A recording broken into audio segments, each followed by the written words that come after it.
بسم الله الرحمن الرحيم الحمد لله رب العالمين صلى الله وسلم وبارك على عبده ورسوله نبينا وإمامنا محمد وعلى آله وصحبه أجمعين أما بعد. Chapter 107 says باب الأمر بالأكل من جانب القصعة والنهي عن الأكل من وسطها. قوله أو فيه قوله صلى الله عليه وسلم وكل مما يليك متفق عليه كما سبق. وعن ابن عباس رضي الله عنهما عن النبي صلى الله عليه وسلم أنه قال البركة تنزل وسط الطعام فكلوا من حافتيه ولا تأكلوا من وسطه. رواه أبو داود والترمذي وقال حديث حسن صحيح.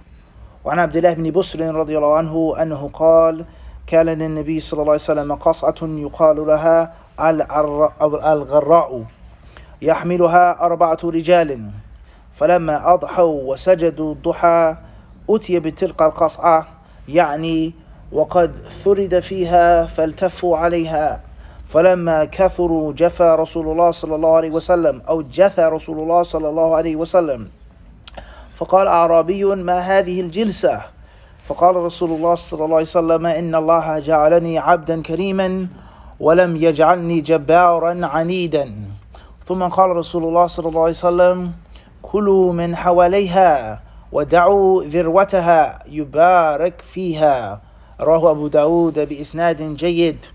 ذروتها أعلاها بكسر الذال وضمها. Chapter 107 from Riyadh as-Saliheen says the chapter of the command for one to eat from around the plate, around the platter, and not to engage the middle of the platter, not to start your meal by eating directly in the middle of your plate or the middle of your platter, and that one should gradually work his or her way to the middle of the dish or the middle of the food. And obviously chapter 107 has to be understood in light of other chapters and other concepts in Islam, and those are number 1, eating together, and number 2, eating from one plate or from one dish. Eating together, meaning I don't live by myself, I don't travel by myself, and I don't dine by myself. Even if we have separate plates and bowls, but we come together and eat together. You have a bowl, I have a bowl, I have a plate, we eat together. That's concept number 1. Concept number 2 is when you do eat together, it is preferred for the Muslims to eat from one plate or one bowl. And Muslims should not have separate plates and separate bowls. It doesn't mean that it's haram to do it, but it's best for Muslims, 4 men here, 4 brothers here, 5 people here, wa hakadha. There's blessings in that. Okay, so this chapter says that when you are eating together, number 1, and you're eating from the same plate, number 2, is that you shouldn't just jump into the middle of the plate. Rather, you should gradually work your way around, and the middle of the dish should be the last thing that you eat. The middle of the dish should be what? The last thing that you eat.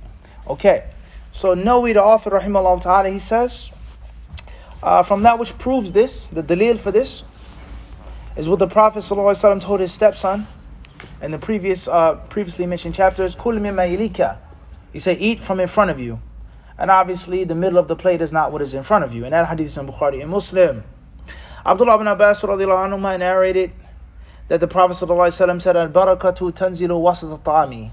He says that barakah, the blessings from Allah subhanahu wa ta'ala, they come down in the middle of the platter. فَكُلُوا مِنْ حَافَتَيْهِ. So eat from the edges of the platter. وَلَا تَأْكُلُوا مِنْ وَسَطِهِ. And do not directly engage in the middle of the platter. This hadith is collected by Imam Abu Dawud, Imam al-Tirmidhi, who called it Hasanun Sahih. Abdullah bin Busr radiallahu anhu narrated that the Prophet ﷺ used to have a large platter which is called gharra. He had a big plate. And it would take 4 men to carry. It was very large, and 4 strong men had to carry this platter. So if 4 men carried the platter, how many men could eat from the platter? If it took 4 people to carry it, right? 1 man may be able to carry a platter that can feed 3 people, 5 people, 2 people, depending on the platter. But if 4 men, yahmiluha arba, 4 men had to carry it, then obviously that platter was going to feed many, many men at one time. So therefore, فَلَمَّا أَضْحَوْا وَسَجَدُوا الضُّحَى, when they made the morning prayer, that platter was brought forth. Okay? وَقَدْ ثُرِدَ فِيهَا, and one of the favorite dishes of the Prophet and of the Arabs, which was meat and bread. Tharid. Like a meat sauce with some type of bread. It was brought forth. It was placed down.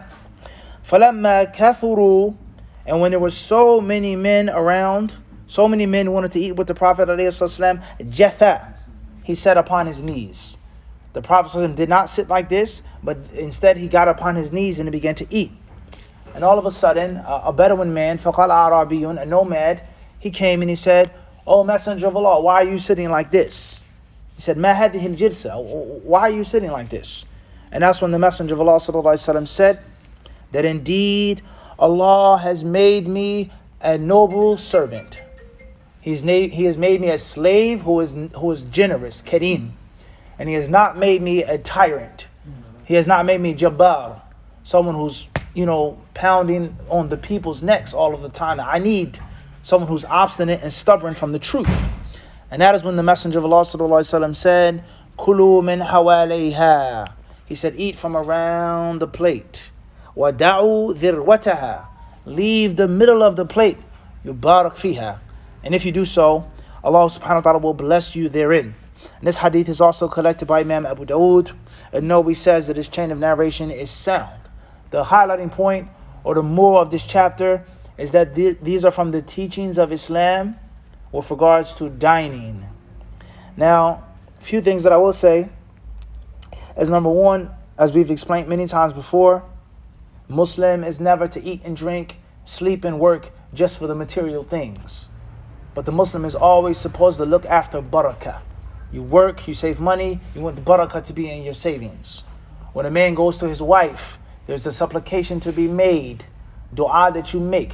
The Prophet ﷺ says, وَفِي بُضْءِ أَحَدِكُمْ صَدَقَةٌ, when you're intimate with your wife is charity.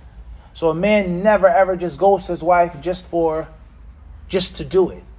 You don't eat just to eat. You don't drink just to drink. But everything that you do of the material world, you're supposed to be seeking the barakah behind it. And my children, I want barakah. That's why I'm feeding them from the halal. I want my business to be blessed. That's why I'm doing the right thing, etc. And from that is eating. So therefore, in your home, if you eat on separate plates, I would request all of you just try it out. Inshallah, try it out for 3 days or 1 day. Breakfast, lunch, dinner. Try to eat from the same plate or the same bowl. And see the effects and see the differences. Versus eating from separate plates and separate bowls. Just try it out. 3 days, 1 day. Breakfast, lunch, dinner, the kids come down. What is this? Why is it? We're eating together today. And just watch the difference in their behavior and your behavior. And perhaps you'll see the difference in the barakah.